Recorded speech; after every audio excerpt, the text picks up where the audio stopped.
নমস্কার বন্ধুরা, শর্মার রান্নাঘরের আরও একটা নতুন রেসিপিতে আপনাদের সকলকে স্বাগতম। আজকে নিয়ে এসেছি চিতই পিঠের রেসিপি। কিভাবে বাড়িতে জালিদার চিতই পিঠে খুব সহজেই বানানো যায় তারই রেসিপি শেয়ার করব আজ আপনাদের সঙ্গে। এই চিতই পিঠেকে কিন্তু আমাদের এখানে আবার আঁশকে পিঠেও নামে অনেকে চেনে। আর এই চিতই পিঠে আমরা বাড়িতে সকলেই তৈরি করি, তবে আমি যেভাবে এই পিঠে তৈরি করি সেই রেসিপি শেয়ার করব আপনাদের সঙ্গে। তাহলে চলুন দেরি না করে শুরু করে ফেলি আমাদের আজকের রেসিপি। চিতই পিঠে করার জন্য আমি এখানে প্রথমে একটা পাত্র নিয়ে নিয়েছি। এর মধ্যে দিয়ে দিচ্ছি 3 বাটি পরিমাণ চালের গুঁড়ো। আমি এখানে শুকনো চালের গুঁড়ো ব্যবহার করেছি। আপনারা চাইলে এই চালটা ভিজিয়ে মিক্সিতে পেস্ট করে নিতে পারেন। এরপর এর মধ্যে দিয়ে দিচ্ছি সামান্য লবণ।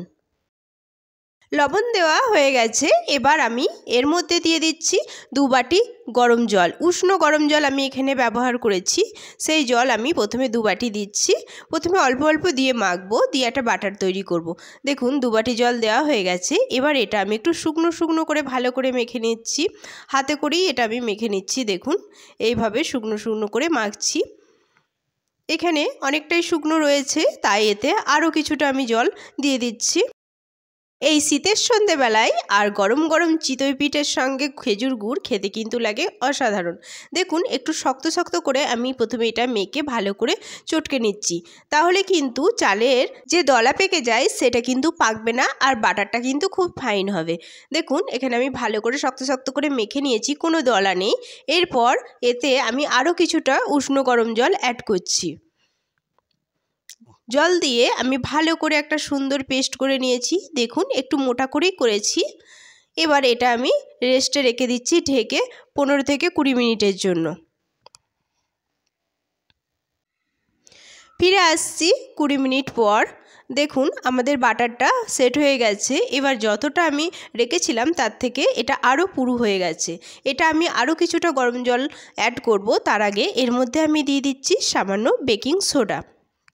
বেকিং সোডা দিয়ে এটা ভালো করে আমি আগে মিশিয়ে নিচ্ছি।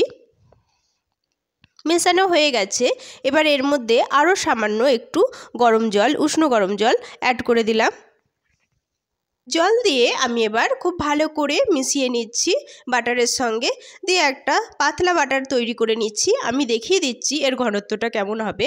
এর ঘনত্বটা হবে, আপনি এটা হাতায় নেবেন, এইভাবে একটা খুব হালকা আস্তরণ পড়বে হাতার উপর, খুব কিন্তু পুরু হয়ে পড়বে না, হালকা একটা আস্তরণ পড়লেই বুঝবেন আপনার বাটারটা রেডি হয়ে গেছে।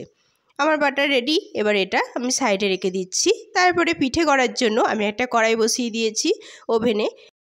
কড়াইটা আমি খুব ভালো করে গরম করে নিয়েছি। এবার বাটিতে অল্প তেল নিয়েছি আর নিয়েছি একটু বেগুনের ডাঁটি।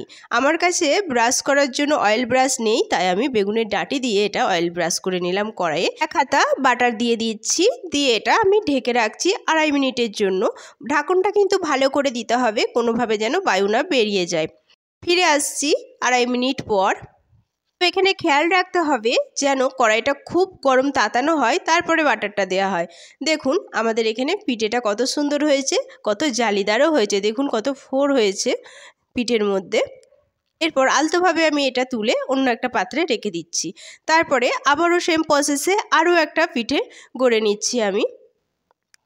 প্রথমে বাটার দিয়ে দিচ্ছি, তারপরে আবারও ঢেকে 2.5 মিনিট আমি এটা মিডিয়াম আঁচে কুক করে নিচ্ছি। কুক করার সময় কিন্তু আঁচটা অবশ্যই মিডিয়ামে রাখতে হবে। দেখুন 2.5 মিনিট পর আমাদের আরও একটা পিঠে রেডি হয়ে গেছে।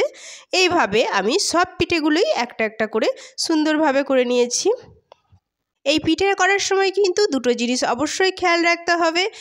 প্রথম পিঠে দেওয়ার সময় কড়াইয়ে যেন কড়াইটা খুব ভালোভাবে গরম হয় আর আঁচটা কিন্তু মিডিয়ামের মধ্যে থাকে। আর এটা কিন্তু একবারে 2.5 মিনিট ঢেকে একেবারেই রান্না করতে হবে, মাঝে কোনো ঢাকন খোলা যাবে না। দেখুন সবগুলো পিঠে আমার গড়া হয়ে গেছে। এরপর একটা পাত্রের মধ্যে আমি সব কটা পিঠে সুন্দর করে পরিবেশন করে নিয়েছি। এই পিঠেগুলো দেখতে কত সুন্দর হয়েছে, আর দেখুন এটা কত জালিদারও হয়েছে। দেখুন এক পিঠ থেকে অপর পিঠটা সুন্দরভাবে দেখা যাচ্ছে, আর এটা কিন্তু হয়েছে নরম তুলতুলে একেবারে। আর এই পিঠে খেতেও হয়েছে কিন্তু অসম্ভব সুন্দর। আপনাদের সকলের কাছে আমার মতো করে এই পিঠেটা একবার বানানোর অনুরোধ রইল। আশা করছি আপনাদের সকলের ভালো লাগবে। আমার রেসিপিটি কেমন লাগলো তা অবশ্যই জানাবেন কমেন্টে। আর যারা নতুন বন্ধু তারা সাবস্ক্রাইব করে আমার পাশে থাকবেন। আজ এই পর্যন্তই, দেখা হবে আবারও একটা নতুন রেসিপি নিয়ে। ততক্ষণ সবাই সুস্থ থাকবেন, ভালো থাকবেন। ধন্যবাদ।